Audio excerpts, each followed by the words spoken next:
Trump এ সময় তিনি যুদ্ধ নিয়ে নতুন বার্তা দিয়েছেন। ট্রাম্প বলেন তিনি যুদ্ধ শুরু করবেন না, যুদ্ধ থামাবেন। আপনাদের দুজনকে স্বাগত জানাচ্ছি আজকে আলোচনায়। হাসান হাফিজ, আমরা যখনই আসলে রাজনীতি নিয়ে কথা বলছি, রাজনীতি আসলে শুধু বাংলাদেশের রাজনীতি নিয়ে যে আমরা আলোচনা করব তা কিন্তু নয়, পুরো বিশ্ব আসলে এখন এক ছাতার নিচে এসেছে বলে আমরা দাবি করছি। সেক্ষেত্রে আপনি নিশ্চয়ই জানেন যুক্তরাষ্ট্রের আজকে নির্বাচন হচ্ছে এবং সেই নির্বাচন নিয়েও অনেক ধরনের আলোচনা আছে। যুক্তরাষ্ট্রের নির্বাচনী সমীকরণ বাংলাদেশের রাজনীতির ওপরে অনেকভাবেই প্রভাব ফেলছে। বিশেষ করে আমরা কিন্তু পশ্চিমাদের প্রভাব বাংলাদেশের রাজনীতিতে বাংলাদেশের ওপরে নানানভাবে শুনেছি। কি মনে করছেন এবারে আসলে কামালা হ্যারিস কিংবা ডোনাল্ড ট্রাম্পের মধ্যে এক ধরনের হাড্ডাহাড্ডি লড়াই আমরা দেখছি? ট্রাম্পের প্রত্যাবর্তন দেখবো আমরা, নাকি কামালা হ্যারিসের নতুন ইতিহাস করার আমাদের সামনে অপেক্ষা করছে? সেটার জন্য তো অপেক্ষা করতে হবে। মানে আগামীকালই যে আমরা রেজাল্ট পেয়ে যাবো তা নয়, সময় লাগবে। এটা ওদের ভোটটা একটু জটিল ধরনের, আমাদের মতো না ঠিক। সুতরাং আমাদের অপেক্ষা করতে হবে। এখন তো আজকে দেখলাম একটা জলহস্তি বলেছে ডোনাল্ড ট্রাম্প জিতবে। এখন কোনটা কি হবে শেষ পর্যন্ত বলা মুশকিল। বাংলাদেশের উপরে তো সেটার প্রভাব তো পড়বেই। যতটা বলা হচ্ছে অতটা না। বলা হয় যে ওদের নীতিটা চেঞ্জ করে না ওরা, সাধারণত ব্যক্তি হয় স্টাফ চেঞ্জ হয়ে যায়, কিন্তু মূল নীতিটা কিন্তু সেই ধরনের চেঞ্জ হয় না পররাষ্ট্রনীতির ক্ষেত্রে। তবে আমরা যেই ক্ষমতায় আসুক, আমরা চাইব যে তারা যেন যৌক্তিক একটা বিশ্ব নীতি গ্রহণ করে এবং মধ্যপ্রাচ্যে যেসব কাণ্ড কারখানা চলছে, গণহত্যা চলছে, সেটার যে সমর্থন দিয়ে যাচ্ছে অন্ধ, সেটার থেকে যদি তারা সরে আসে, তাহলে শুভবুদ্ধির পরিচয় যদি দেয় নতুন নেতৃত্ব, তাহলে সেটা আমাদের জন্য ভালো হবে, বিশ্ববাসীর জন্য স্বস্তির কারণ হয়ে দাঁড়াবে। সেই জায়গাটি থেকে একটু আমি যদি ডাক্তার জাহিদুর রহমান আপনার কাছে আসে, এই যে বিশ্ববাসীর কাছে স্বস্তির জায়গার কথা আমরা বলছি, বিশ্ব মোড়ল হিসেবে হয়তো অনেকে এই দেশটিকে পরিচয় করে দেবার চেষ্টা করেন, তারা যথেষ্ট প্রভাব বিস্তার করবার চেষ্টা করেন অন্যান্য রাষ্ট্রের উপরে। সেখান থেকে একটু জানতে চাইছি, এই যে আসলে যদি ট্রাম্প জিতে যান তাহলে আসলে বাংলাদেশের সমীকরণ কিভাবে পাল্টে যেতে পারে, সেটি নিয়ে অনেক আলোচনা আছে। হঠাৎ করে যদি আসলে ট্রাম্প সরকার ক্ষমতায় আসে, বাংলাদেশে যে পালিয়ে যাওয়া সরকার তারা চট করে বাংলাদেশে চলে আসবে, সেই সম্ভাবনাও অনেকে খোঁজার চেষ্টা করছেন। সেই সম্ভাবনা কতখানি আছে? ধন্যবাদ। এই আলোচনাগুলো প্রচুর হচ্ছে। প্রথম বলি, কে জিততে পারেন, খুবই হাড্ডাহাড্ডি লড়াই হবে। পপুলার ভোট যেটা, সংখ্যাগত যে হিসাব, তাতে কামালা হ্যারিস জিতে যাবেন, বেশি পাবেন, জিতে যাবেন না, বেশি ভোট পাবেন, এটা অলমোস্ট নিশ্চিত। কিন্তু আমেরিকাতে ইলেকটোরাল কলেজের ভোট পেতে হয়, তাতেই প্রেসিডেন্ট নির্বাচিত হয়, সেটা খুবই হাড্ডাহাড্ডি হবে। তবে আমি একটা ব্যক্তির নাম উল্লেখ করতে চাই, অ্যালান লিখম্যান, একজন প্রফেসর। উনি একটা মডেল উদ্ভাবন করেছেন। উনি গত 10টা প্রেসিডেন্ট নির্বাচন, মানে 40 বছর থেকে উনি ভবিষ্যৎবাণী করছেন। একবার ভুল হয়েছিল, সেটা হচ্ছে আল গোর হেরে গিয়েছিল বুশের কাছে, জুনিয়র বুশের কাছে। এছাড়া প্রত্যেকবার, এমনকি 16 সালে সবাই যেটা মনে করছিল যে ট্রাম্প হারবেন, উনি কিন্তু ভবিষ্যৎবাণী করেছিলেন ট্রাম্প জিতবে, এবং হি ওয়াজ প্রুভড রাইট। তিনি এবার বলছেন কামালা হ্যারিস জিতবেন। So it's a good news, আমরা চাই। এখন হাসান ভাইয়ের সাথে আমি একটা জায়গায় একটু দ্বিমত করব, সেটা হচ্ছে আমেরিকার পলিসি ঠিক থাকা। ইটস ট্রু, আমেরিকায় ডেমোক্র্যাট বা রিপাবলিকান চেঞ্জ হয়, কিন্তু মোটা দাগে পলিসি ঠিক থাকে। কিন্তু এই কথাটা ট্রাম্পের ক্ষেত্রে প্রযোজ্য না। মানে ট্রাম্প একটা বিশেষ বস্তু, ওনার জন্য একটা টার্ম তৈরি হয়েছে ট্রাম্পিজম। উনি কিন্তু রিপাবলিকান না, সরি। ধরুন তার সাথে মাইকেল পেন্স পার্টিসিপেট করার, মানে কম্পিট করার কথা ছিল, যে উনি নমিনেশন পেলে, উনি ওনার ভাইস প্রেসিডেন্ট ছিল। পেন্স যদি এবার নির্বাচন করতে এবং প্রেসিডেন্ট হতো, আমরা এত কিছু বলতাম না। এই যে ট্রাম্পের কারণেই, কারণ উনি যা করেন এটা একটা বিশেষ ব্যবস্থার বিশেষ ধরন, ট্রাম্পই এটা করেন, সেই জন্য এটা ট্রাম্পিজম। সো এটার global impact is huge. Europe দেখবেন রীতিমতো ভয় কাঁপছে। কারণ হলো ট্রাম্প অলমোস্ট সার্টেনলি এবার খুবই সম্ভাবনা আছে নেটো থেকেও বেরিয়ে যাবেন। সো ইউরোপের সিকিউরিটি কে দেবে? রাশিয়া অলরেডি ইউক্রেনের উপরে এমন জায়গায় গেছে যে রাশিয়া এবার আরও ইউরোপিয়ান দেশগুলোর উপরে অ্যাটাক শুরু করে কিনা। ট্রাম্প স্পষ্টভাবে বলে দিয়েছিল বেশ কয়েক মাস আগে, উনি প্রেসিডেন্ট হলে জেলেনস্কিকে ডেকে বলবেন 24 ঘন্টার মধ্যে রাশিয়ার সাথে তুমি আলোচনা করে যুদ্ধ বন্ধ করে দাও।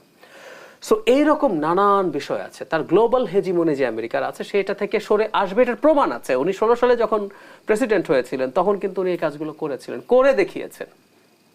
সুতরাং তার কিন্তু এটা নিয়ে কোনো দ্বিধার জায়গা নেই। ফলে পৃথিবীর বিশ্ব ব্যবস্থা বেশ ওলটপালট হয়ে যাবে, এবং আমাদের দেশেও এটা প্রভাব পড়বে। চট করে শেখ হাসিনা চলে আসতে পারবেন তা বলছি না, কিন্তু সরকারের উপরে ঝামেলা বা চাপ তৈরির সম্ভাবনা একটা কারণে বাড়বে বলে আমি মনে করি। এর মধ্যে ভারত বাংলাদেশের খুবই এন্টাই একটা স্ট্যান্স নিয়ে এসেছিলেন, কিন্তু ডক্টর ইউনূস বিশেষ করে ডেমোক্র্যাটদের সাথে খুবই কানেক্টেড মানুষ, সেই ক্লিন্টনদের কাছ থেকে যদি শুরু করি। এবং আমরা খেয়াল করব এই ডেমোক্র্যাট শিবিরে যারা নির্বাচিত হচ্ছেন ওনারই খুবই ক্লোজ মানুষজন। ফলে তার বেশ বড় ল্যাভারেজ আছে, আমরা খোলামেলা যদি বলি। ঠিক একইভাবে এখন উল্টো উনি 2016 সালে ট্রাম্প নির্বাচিত হওয়ার পর কিন্তু ট্রাম্পের সমালোচনা করেছেন, এরকম ইতিহাস আছে। প্লাস যেটা আরো বেশি ইম্পর্টেন্ট, ভারতের নরেন্দ্র মোদীর সাথে ট্রাম্পের ব্যক্তিগত সম্পর্ক আছে, কারণ ট্রাম্প বেছে বেছে যত স্বৈরাচারী লোক আছে, ওর খুব পছন্দের লোক পুতিন। মানে উনি আমেরিকার মতো একটা গণতান্ত্রিক দেশে নির্বাচিত হচ্ছেন, কিন্তু ওনার মনের ভেতরে একজন ডিকটেটর আছে, এবং উনি বলেছেন যে আমার খুব স্বপ্ন একদিনের জন্য হলেও একটা ফুল ডিকটেটর হওয়া, বলেছেন প্রকাশ্যে, উনি তো লুকাচাপা করেন না।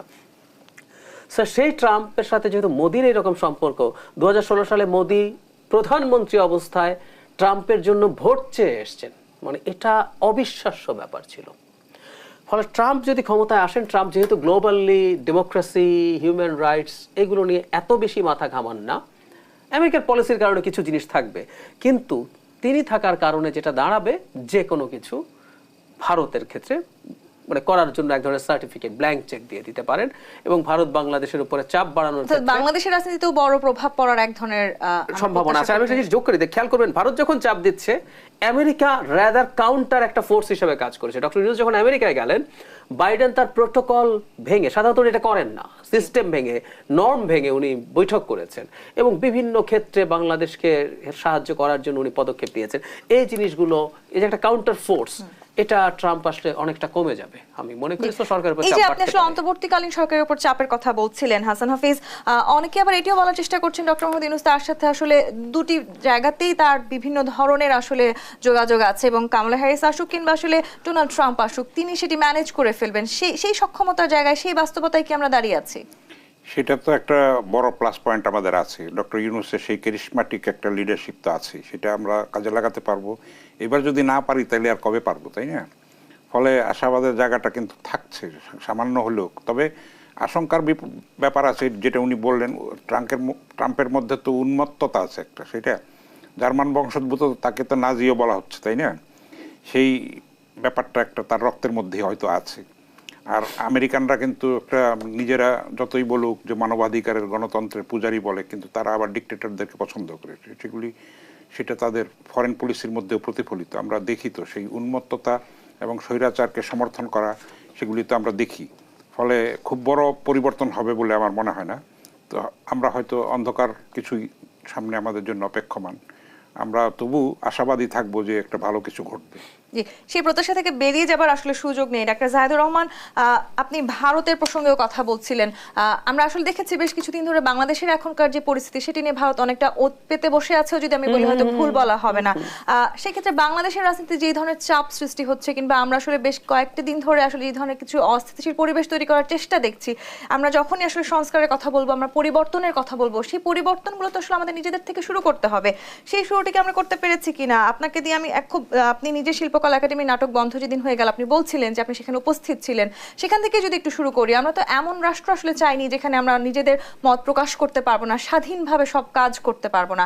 সেই পরিবর্তন আমরা এখনো কেন শুরু করতে পারলাম না?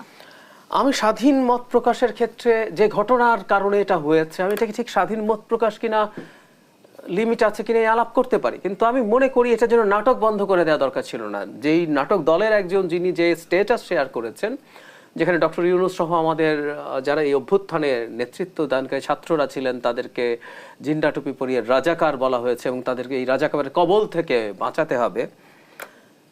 আমি তারপরে বলছি যে তিনি এখনো মানে শেখ হাসিনার সময়ের সাথে যদি তুলনা করি, জেলে টেলে চলে যেতে পারতেন, মানে এইটুকু করাও হতো না, আসলে ওই সাহস কেউ করতো না। কিন্তু এই মত প্রকাশ, এটাকে আমি ওই জায়গায় রাখতে চাই না, এটাকে আমি এত সহজে দেখতে চাই না। কিন্তু এটার জন্য নাটক বন্ধ করে দেয়া, এবং নাটক বন্ধ করতে কিছু মানুষ চাইলো এবং সেটা করতে দেয়া হলো। হ্যাঁ, ঠিক আছে, তারা উচ্ছৃঙ্খলতা দেখাচ্ছে, কিন্তু ওখানে পুলিশ বা মিলিটারিও ছিল। ইনফ্যাক্ট এই ঘটনায় ইতিমধ্যে তদন্ত কমিটিও গঠন করা হয়েছে। নিশ্চয়ই, কিন্তু এগুলো যখন হয় কি, মানে বাংলাদেশ আসলে খুবই, মানে বাংলাদেশ একেবারে মগের মুল্লুক হয়ে গেছে। ইন্ডিয়ার মিডিয়া দেখলে মানে মগের মুল্লুক হয় নাই। আমি বাংলাদেশে মানে ট্রাভেল করতে আসা মুভমেন্টের আমাদের 5 তারিখের অল্প কয়েকদিনের মধ্যে 7, 8, 10 তারিখ গেল, 14, 15 তারিখের মধ্যে 2-3 জন বিদেশি সাংবাদিকের সাথে আমি বসেছি। ওনারা দেশে আসছেন, মানে ওনারা আসার আগে তাদের পরিবার বলছে তুমি যে যাচ্ছ কি অবস্থা ওখানে, ওনারা এসে দেখলেন যে এটা টোটালি ডিফারেন্ট অবস্থা। কিন্তু যেটা হয়েছে, ভারতের মিডিয়া তো এক্সাজারেট করে, ডিসইনফরমেশন দেয়। সময় লাগেনি, এটা ঘটেছে সাথে সাথে কলকাতায় বা অন্যান্য জায়গায় এটা নিউজ হয়ে গেছে। শুধু এটা না, এটার সাথে রিলেট করেছে আরেকটা ঘটনাকে। আমাদের একজন অভিনেত্রী একটা দোকান উদ্বোধন করতে যাওয়ার কথা ছিল চিটাগংয়ে, তাকে সেটা করতে দেওয়া হয়নি, তাওহিদি জনতা, সেটাও নেওয়া হলো এবং সেগুলো সবগুলো নিউজ হলো। সো আমাদের আসলে সতর্ক থাকা দরকার এই কারণে যে আপনি বলছেন রাইটলি, ভারত ওত পেতে আছে, তার যাতে এই সুযোগটা তৈরি না হয়। আমরা যাতে যদি যেটা ঘটে গেছে গেছে, কিন্তু এগুলোর ফলো আপ করা, কারা করেছে কেন করেছে তাদেরকে একটু দৃষ্টান্তমূলকভাবে শাস্তির আওতায় আনা, যাতে এই ধরনের মব তৈরি হওয়ার টেন্ডেন্সি না হয়। আর আমি একটা কথা একটু আগের সেগমেন্ট থেকে যোগ করি, মানে ট্রাম্প আসলেও শেখ হাসিনা চট করে ঢুকে যেতে পারবেন আমি কোনোভাবেই মনে করি না, কারণ এসে ভারত যে করে আমাদের মানুষজনই তো এই দেশে তাকে তাড়িয়েছে, ওনার ওই সাহস আসলে হবে না, কারণ ওনার উনি পালিয়েছেন যে কারণে, সেই কারণে আরো বহু বহু বছর এই দেশে থেকে যাবে। কিন্তু যেটা বলছিলাম, ডিস্টার্ব যে করার চেষ্টা করা হচ্ছে, নানান রকম বক্তব্য চাপ দেওয়ার যে চেষ্টা হচ্ছে, সেই চেষ্টাগুলো তাদের আরেকটু শক্ত হতে পারবে।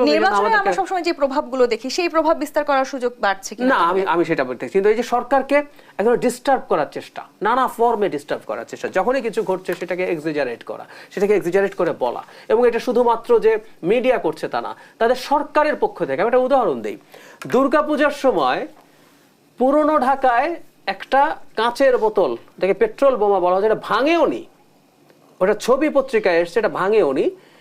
এইরকম ঘটনা নিয়ে ভারতের মিনিস্ট্রি অফ এক্সটার্নাল অ্যাফেয়ার্স, ওদের ফরেন মিনিস্ট্রি যেটা, সেটা অফিসিয়াল স্টেটমেন্ট দিয়েছে। বাংলাদেশে এবার দুর্গাপূজায় আমরা চাই না একটা ঘটনাও ঘটুক, যে কটা ছোট ঘটনা ঘটেছে সেটা শেখ হাসিনার আমলেও তার চেয়ে বেশি ঘটনা ঘটলো। সো ওরা সরকারিভাবেও কিন্তু এটাকে অনেক বেশি এক্সাজারেট করার চেষ্টা করছে, এবং সেটা সবভাবে আসলে আমাদের যথেষ্ট সাবধানতা, এমনকি তারা লবিং করে হোক আর ইন্ডিয়ার প্রভাবে হোক, ট্রাম্পের টুইটেও এই বিষয়গুলো শেষ পর্যন্ত তো চলে আসছে। খুবই গুরুত্বপূর্ণ আরেকটি বিষয় মধ্যে আমরা, আপনি নিশ্চয়ই জানেন যে আমরা আলোচনা কিংবা সমালোচনা হচ্ছে, ভূতের মুখে রাম নাম বলেছেন হাসান মাহমুদের বক্তব্য নিয়ে মির্জা ফখরুল ইসলাম আলমগীর।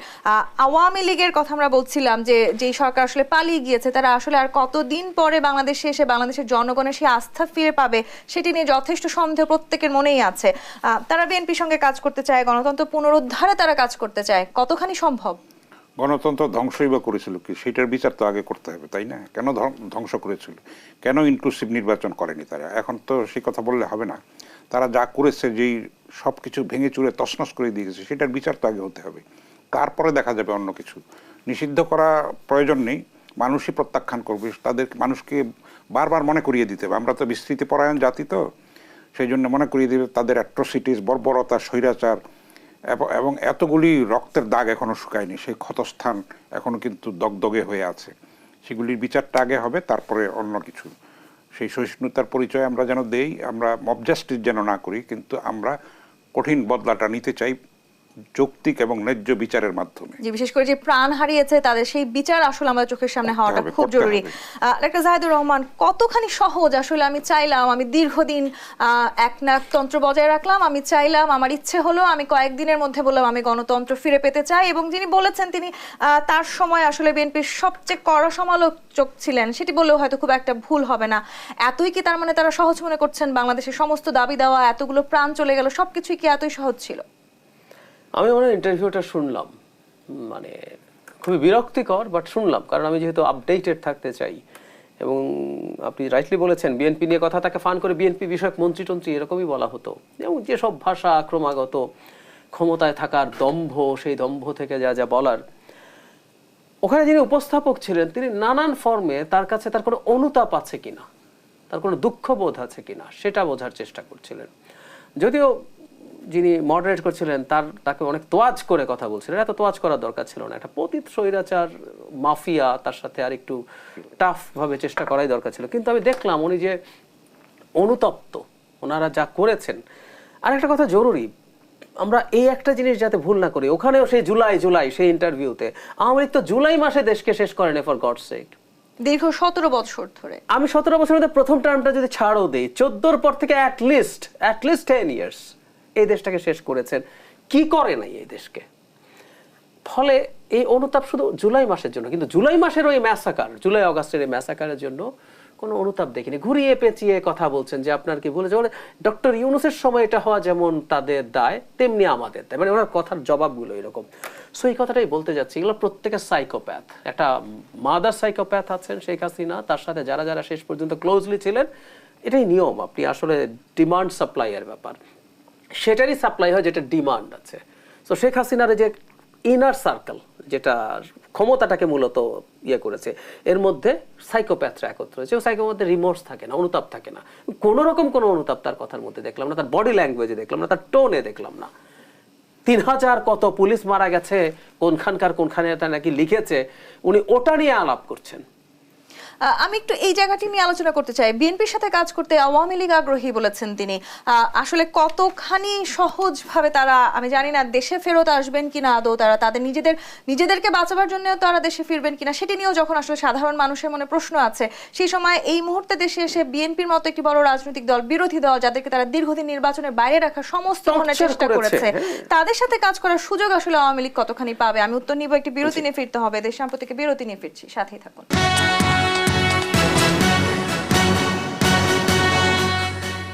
দেশ সাম্প্রতিক দেখছেন। হাসান হাফিজ, বিএনপির সাথে কাজ করার সুযোগ কতটা পাবে পতিত সরকার?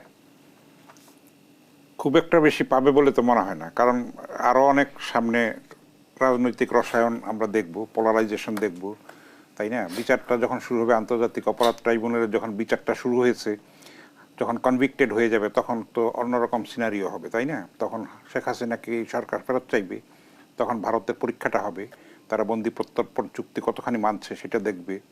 আর এর মধ্যে আপনি দেখবেন যে ভারতেও কিন্তু প্রশ্ন শুরু হয়েছে, হাসিনাকে কেন ভারতে তার হেলিকপ্টার নামতে দেওয়া হলো, এই প্রশ্ন কিন্তু ঝাড়খণ্ডের মুখ্যমন্ত্রী করেছেন, তাই না? এটা আস্তে আস্তে আরো প্রবলতর হবে।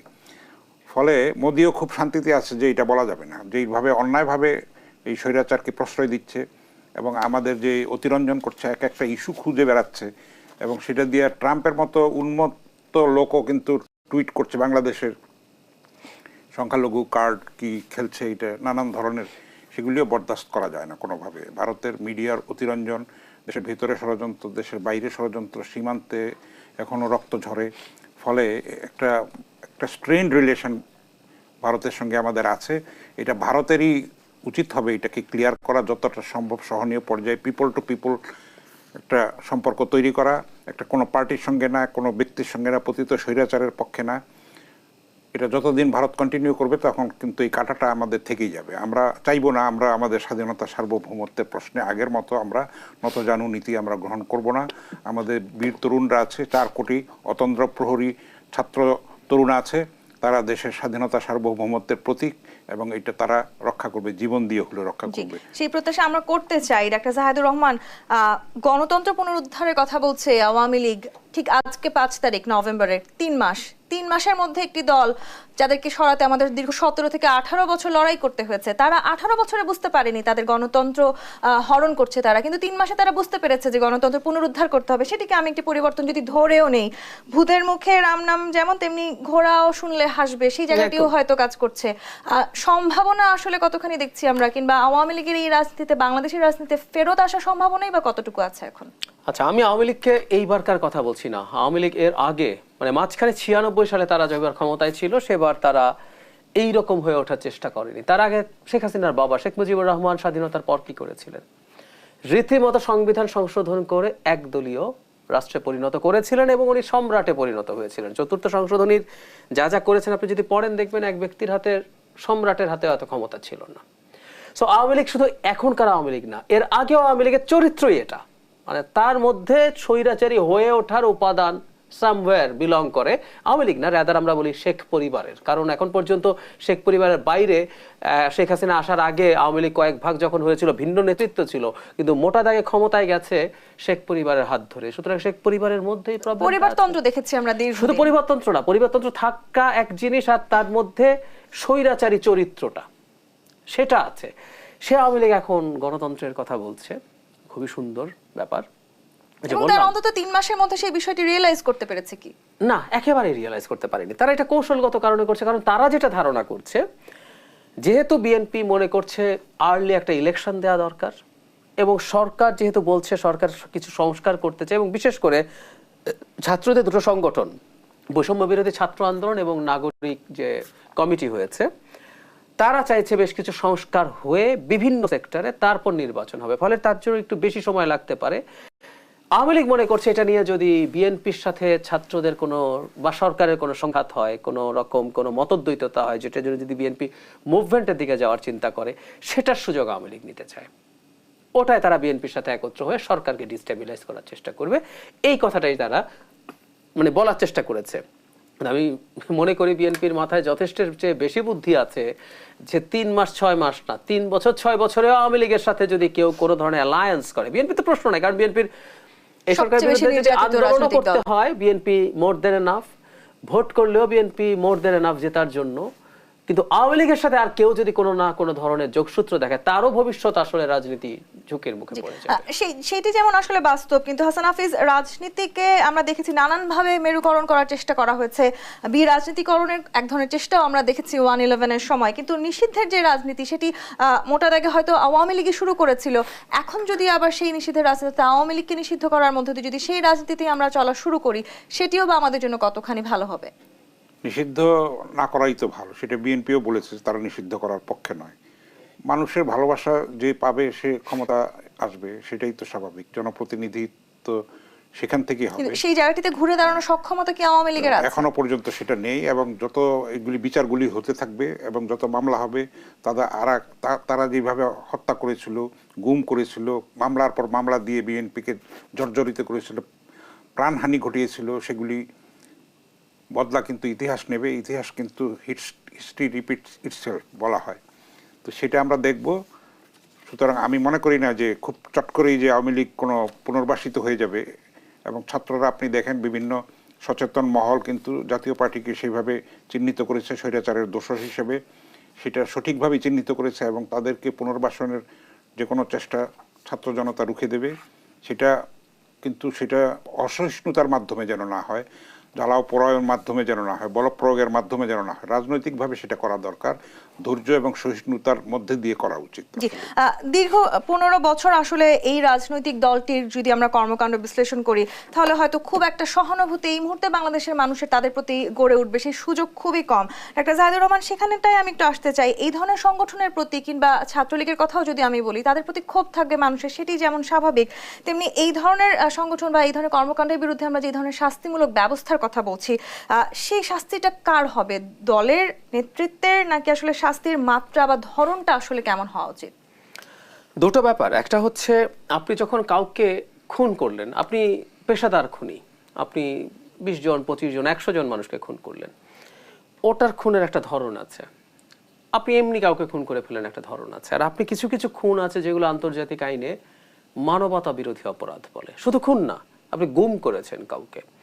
সো যখন আপনি মানবতা, এটা কেন বলে জানেন? আপনার ওই অপরাধটা আসলে আর স্থানীয় একটা জাস্ট ক্রাইম না, এটা তার চাইতে অনেক বেশি কিছু হয়ে যায়। সো আওয়ামী লীগ তো মানবতা বিরোধী অপরাধ করেছে সরকারে থেকে দল হিসাবে। সুতরাং এটা নিয়ে ব্যক্তির যেমন শাস্তি হতে পারে এবং তার জন্য খুবই বড় শাস্তি হতে পারে, এটার জন্য সর্বোচ্চ মৃত্যুদণ্ড আমরা রেখেছি, তেমনি সংগঠন হিসেবে আওয়ামী লীগ এই কাজগুলো করেছে। আমরা খেয়াল করব, এই জুলাই অভ্যুত্থানে আওয়ামী লীগ ছাত্রলীগকে প্রকাশ্যে বলা হয়েছিল মাঠে নামতে, নেমে তারা পিটিয়েছে। নট অনলি দ্যাট, 4 অগস্ট যখন পুলিশ সম্ভবত আর খুব বেশি গুলি করতে চাইছিল না, 4 অগস্ট সরকারের দিক থেকে আহ্বান করা হয়েছিল আওয়ামী লীগ যেন মাঠে থাকে, তারা থেকেছিল। ওই দিনও তারা সর্বস্ব নিয়ে পার্টি হিসেবে, ওই দিন কিন্তু সরকার নামেনি, সরকার পুলিশ বিজিবি থেকে আমরা সরকার ধরছি, সেদিন আওয়ামী লীগ নেমেছিল এবং সেদিন 100-র বেশি মানুষ মারা গিয়েছিল। তার মধ্যে সাধারণ ছাত্র যেমন 60-70 জন ছিল, ওদেরও 30-40 জন মানুষ মারা গিয়েছিল। সুতরাং সংগঠন হিসেবে তারা মানবতা বিরোধী অপরাধ করেছে। সুতরাং চাইলে তাদের বিরুদ্ধে সর্বোচ্চ বিচার করা সম্ভব। সেটা নিয়ে আমাদের সমাজের মধ্যে একটা ঐক্যমত্য তৈরি হওয়া দরকার যে আমরা কি করব। কিন্তু শাস্তির মাত্রা কিংবা একটি ধরন তো আসলে নির্ধারিত হওয়া দরকার, সেটি কারা নির্ধারণ করবেন? আমাদের আইনে সেটা নির্ধারিত হবে। যেমন সংগঠনের বিচার করা যাবে, সেটা আমাদের আইনে আওয়ামী লীগে ঢুকিয়েছিল। ইন্টারন্যাশনাল ক্রাইম ট্রাইব্যুনাল অ্যাক্টে সংগঠনের বিচারের ধারা আওয়ামী লীগ ঢুকিয়েছিল জামায়াতের বিচার করার জন্য। সো সেই ধারায় তাদের বিচার করা সম্ভব, এবং প্রপোজ করা হয়েছে 10 বছর পর্যন্ত কোনো সংগঠনকে নিষিদ্ধ করা যাবে। সো এটা এখনো পাশ হয়ে যায় নাই, কিন্তু মোটা দাগে এখন পর্যন্ত এটাই হলো। তারা আসলে তাদের নিজেদের পাতা ফাঁদে পা দিতে যাচ্ছে, সেরকম একটি সম্ভাবনা আছে। হাসান হাফিজ, যে নিজেদের পাতা ফাঁদে পা দেওয়ার কথা আমরা বলছি, ঠিক একইভাবে যদি আসলে আওয়ামী লীগ যেভাবে নির্বাচন থেকে বড় রাজনৈতিক দলগুলোকে দূরে রাখার চেষ্টা করেছে, আওয়ামী লীগ একটি দীর্ঘদিনের পুরনো রাজনৈতিক দল, সেই আওয়ামী লীগ দলটিও যদি এর পরবর্তী নির্বাচনে তাদের অংশগ্রহণটা যথেষ্ট অনিশ্চিত আমরা বলতেই পারি, সেই নির্বাচনে আওয়ামী লীগের মতো একটি বড় রাজনৈতিক দল না থাকলে আসলে বাংলাদেশের মানুষ ভোটাধিকার প্রয়োগ করার জন্য বেছে নেওয়ার সুযোগ আসলে কতখানি পাবে? না, অংশগ্রহণমূলক নির্বাচন যদি আপনি বলেন তাহলে গ্রহণযোগ্য, অবাধ, নিরপেক্ষ, তাহলে কিন্তু তাদেরকে তো সেই সুযোগটা দিতে হবে, কিন্তু পাশাপাশি তাদের বিচারগুলিও করতে হবে। কিন্তু নির্বাচনে আদৌ আমরা আওয়ামী লীগকে দেখতে চাই কিনা সেটা নিয়েও তো প্রশ্ন আছে। সেটা তো জনগণ ঠিক করবে, তো দেখা যাক। এবং বিচারগুলি এর মধ্যে হয়ে যাবে। আন্তর্জাতিক আদালতও ইতিমধ্যে মামলা হয়েছে শেখ হাসিনার বিরুদ্ধে, আপনি জানেন যে সেটাও কিন্তু কঠিন মামলা, এবং এইটার নিয়ে অনেক দিন ধরে কাজ চলেছিল। এইসব এভিডেন্স কিন্তু আলামতগুলি অলরেডি সংগৃহীত হয়েছে এবং সেখানেও বিচার হবে, বাংলাদেশও সাইমালটেনিয়াসলি বিচার হবে। তারপরে কিন্তু এখনই মোটা দাগে বলে যাওয়া যাবে না যে আওয়ামী লীগ নির্বাচনে আসবে কি আসবে না। বিচারগুলি আগে হতে হবে। এটা দ্রুত গতিতে বিচার এগিয়ে চলেছে, আপনি জানেন যে সেই অত্যন্ত দ্রুত গতিতে বিচারগুলি হচ্ছে। ফলে আমরা শিগগিরই এটার কোনো একটা রেজাল্ট দেখতে পাবো। বিচারগুলি যাতে স্বচ্ছ হয় এবং গ্রহণযোগ্য হয়, যৌক্তিক হয়, ন্যায্যতার ভিত্তিতে হয়, আন্তর্জাতিকভাবে গ্রহণযোগ্য হয়, তাহলেই কিন্তু আমরা একটা সুনির্দিষ্ট ভবিষ্যৎ আমরা দেখতে পাবো। আমরা রাজনীতিতে পরিবর্তনের কথা বলছি ডাক্তার জাহিদুর রহমান। সেই সময়টাতে আসলে যারা আওয়ামী লীগের সহকারী ছিলেন কিংবা যে রাজনৈতিক দলগুলো আসলে তাদের দোসর হিসেবে কাজ করেছেন, তাদের রাজনীতি করতে যাতে রাজনীতি করতে না পারে সেই আলোচনাও কিন্তু আমরা দীর্ঘদিন ধরে দেখছি। বিশেষ করে যদি আমি জাতীয় পার্টির কথা বলি, তাদের অফিসে ভাঙচুর, আগুন দেওয়া, এই ধরনের ঘটনা আমরা ঘটছি, যেটি হয়তো আমরা প্রত্যাশা করছি না। কিন্তু তাদের আসলে কিভাবে বিচার হবে, তাদেরকে যদি আমরা রাজনীতি করতে দিতে না চাই, সেটি কতখানি গণতান্ত্রিক? আমি জাতীয় পার্টির ক্ষেত্রে যারা অপরাধ করেছে, আওয়ামী লীগের ক্ষেত্রে আমি বললাম যে কি কি হতে পারে, কিন্তু আমার ব্যক্তিগত স্ট্যান্স হচ্ছে আওয়ামী লীগের অপরাধীদের বিচার করা হোক। দলটা যদি তাদের এই অপরাধীদেরকে বাদ দিয়ে তারা তাদের রাজনীতি করতে চান, করতে পারেন। আমি একই কথা জাতীয় পার্টির ক্ষেত্রেও বলি। আর জাতীয় পার্টিকে আওয়ামী লীগের সাথে একই পাল্লায় মাপা একেবারেই ভুল হবে। কারণ হলো আওয়ামী লীগ মূল অ্যাক্টর, জাতীয় পার্টি কখনো কখনো, আমি একটু বিশ্লেষণই করি, 14 সালে কিন্তু জাতীয় পার্টিকে আমি বরং ছাড় দিতে প্রস্তুত আছি। এরশাদ সাহেব নির্বাচনে যেতে চান নাই, সুজাতা সিং এসে তাকে থ্রেট করেছে, উনি আবার জানিয়ে দিয়েছিলেন এটা। আমি এরশাদ সাহেবের অনেক খারাপের মধ্যে এটাকে একটা খুব বড় কাজ বলে মনে করি। পরে তাকে রীতিমতো তুলে গিয়ে সিএমএইচে ভর্তি করে আসলে তাকে বন্দি করে রওশন এরশাদের নেতৃত্বে জাতীয় পার্টির লোকজন গেছে, এবং সে সময় অনেকেই প্রত্যাহার করেছিল। তার মধ্যে বর্তমান প্রেসিডেন্ট জিএম কাদের সাহেবও কিন্তু ওইবার এমপি হন নাই। 18 সালে তো সবাই নির্বাচনে গেল। পাপ হচ্ছে জাতীয় পার্টি রাতের সিলের নির্বাচনে এমপি হয়ে এমপিগিরি করেছে, আর সর্বশেষ যে নির্বাচন সেখানে তারা কম্প্রোমাইজ করেছে এবং আওয়ামী লীগের সাথে নেগোশিয়েট করে ডিল করে নির্বাচনে গেছেন। সো তারা কোলাবোরেট করেছে, এটা কোনো সন্দেহ নাই। কিন্তু যেভাবে তাদের বিরুদ্ধে লাগা হয়েছে, তাদের কার্যালয়কে ঘোষণা দিয়ে হামলা করা হচ্ছে, অগ্নিসংযোগ করা হচ্ছে, শুধু ঢাকায় না খুলনায়ও হয়েছে, এগুলোকে আমরা কন্ডেম করি। জাতীয় পার্টিরও একই কথা। জাতীয় পার্টির দুর্নীতি বা আর যত অপরাধ আছে যারা যারা করেছেন, যেই করে থাকুন, তাদেরকে আমরা এই পুরো বিচারের প্রসেসের মধ্যে ওই ধরে খুনের মামলা না, যার বিরুদ্ধে দুর্নীতি আছে তাকে দুর্নীতির মামলা দিই এবং বিশ্বাসযোগ্য বিচার করি। জাতীয় পার্টির বহু মানুষ তো এই 2 নম্বরই ভোটে নির্বাচিত হয়ে বহু টাকা কামিয়েছেন, কোনো ভুল কিছু নাই তো। কারণ ওনারা অ্যাট এনি কস্ট কেন ক্ষমতায় থাকতে চেয়েছিলেন? কারণ তাদের এসব ধান্দা আছে, অনেকেরই, সবার কথা বলছি না। এবং দীর্ঘদিন ধরে আমরা এটিও দেখেছি ডাক্তার জাহিদুর রহমান, আসলে বড় রাজনৈতিক দলগুলো তার আশেপাশে যে রাজনৈতিক দলগুলো আছে তাদেরকে নিজেদের স্বার্থে ব্যবহার করেছে, রাষ্ট্রীয় স্বার্থের কথা তারা চিন্তা করেনি। সেই সংস্কার কেন আমরা শুরু করতে পারছি না এখনো? শুরু করতে পারছি না কথাটা ঠিক না। আমাদের প্রথম সংস্কার শুরু হয়েছে, আমরা শেখ হাসিনাকে পালাতে বাধ্য করেছি। সবচেয়ে বড় সংস্কারের প্রধানটা ইনফ্যাক্ট আমাদের এখন পর্যন্ত হয়ে গেছে। এরপরে যা যা প্রসেস সেগুলো খুব স্বাভাবিক। একটা মানে ভঙ্গুর না, ধ্বংসপ্রাপ্ত সিস্টেম নিয়ে এই সরকার যাত্রা শুরু করেছে, সেখানে কাজ করছেন। সংস্কারের জন্য কমিশন হয়েছে, কাজ হচ্ছে। আমি নিজে একটা কমিশনের মেম্বার, আমরা খুব সিরিয়াসলি কাজ করছি। সেগুলো রিপোর্ট হবে, সরকার আলোচনা করবে দলগুলোর সাথে যতটুকু সম্ভব। এবং সংস্কার তো আসলে আপনি 3 মাস 6 মাসে সব করে ফেলতে পারবেন না, কিছু বেসিক সংস্কার করবে, নির্বাচন হবে, এবং আমরা আশা করি এবং আমরা চাপ দেব ভবিষ্যতে যারা ক্ষমতায় আসবেন তারা যাতে সংস্কারটা কন্টিনিউ করে। এবং নির্বাচনের ধারায় ফিরে যাওয়াটা আমাদের জন্য খুবই জরুরি। হাসান হাফিজ, আমরা দীর্ঘদিন আসলে সুষ্ঠু নির্বাচন হয়তো দেখিনি। এখন যারা দায়িত্বে আছেন, অর্থাৎ অন্তর্বর্তীকালীন সরকার, তারা আসলে কতখানি পারবেন একটি সুষ্ঠু এবং লেভেল প্লেইং ফিল্ড তৈরি করে সামনে নির্বাচন আমাদেরকে উপহার দিতে? আমি উত্তর নিব। আমাকে আরো একটি বিরতি নিয়ে ফিরতে হবে। দেশ সম্প্রতিকে বিরতি নিয়ে ফিরছি, সাথেই থাকুন। দেশ সাম্প্রতিক দেখছেন। হাসান হাফিজ, আমাদের অনেক বেশি প্রত্যাশা এবং নির্বাচন ঘিরে আসলে আমাদের প্রত্যাশা হয়তো আকাশ সমান। একটা পুরো জেনারেশন তারা আসলে ভোটাধিকার প্রয়োগ করার সেই সুযোগটিও তারা পাননি। অর্থাৎ অন্তর্বর্তীকালীন সরকারের সামনে সুষ্ঠু নির্বাচন, লেভেল প্লেইং ফিল্ড তৈরি করে একটি নির্বাচন দেওয়া একটা বিশাল বড় চ্যালেঞ্জ। সেই চ্যালেঞ্জ কতখানি তারা বাস্তবে রূপান্তর করতে পারবেন? আমরা তো আশাবাদী। এর মধ্যে তো যে নির্বাচন কমিশন, সংস্কার কমিশন, সেটা অনেকখানি কাজ এগিয়ে ফেলেছে। আবার কোনো কোনো কমিশন এখনো গঠিতই হয়নি, কিন্তু তারা চেষ্টা করে যাচ্ছে এবং একটা সুপারিশমালা তো তারা দিবে, 3 মাসের মধ্যেই দিতে পারবে। আবার এর মধ্যে ইকোনমিক যেই অনাচারগুলি হয়েছে সেটারও একটা শ্বেতপত্র তৈরির কাজও অনেকখানি এগিয়েছে। তো যে সুপারিশমালা হবে সেগুলি নিয়ে তো তারা রাজনৈতিক দলগুলির সঙ্গে বসবে, সেখানে কিছু কাটছাট হবে, কিছু সংযোজন হবে, কিছু বিয়োজন হবে, তারপরে এটা শেষ পর্যন্ত গিয়ে সংসদে গিয়ে রেটিফাইড হবে পরবর্তী নির্বাচিত সংসদে। ফলে এই ক্ষেত্রে অগ্রগতিটা সন্তোষজনকই বলতে হবে। এই সরকারকে তো অনেকগুলি ক্রাইসিস ফেস করতে হচ্ছে, আপনার ইকোনমিক চ্যালেঞ্জ আছে, আইন শৃঙ্খলার চ্যালেঞ্জ আছে, তারপরে নানান পকেটের ডিস্টারবেন্স হচ্ছে।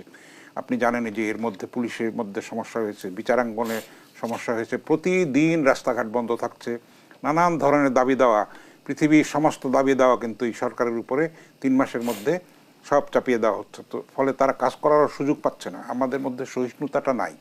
আমরা চাচ্ছি যে 2 মাসের মধ্যেই কিছু একটা রেজাল্ট পেতে। আসলে তো আমাদেরও তো ধৈর্যের পরিচয় দিতে হবে, তাই না? যে ভঙ্গুর অবস্থা আমরা বাংলাদেশকে পেয়েছি 2 মাস কিংবা অল্প সময় আসলে 15 বছরের জঞ্জাল তারা 3 মাসে কিভাবে সম্ভব? তবে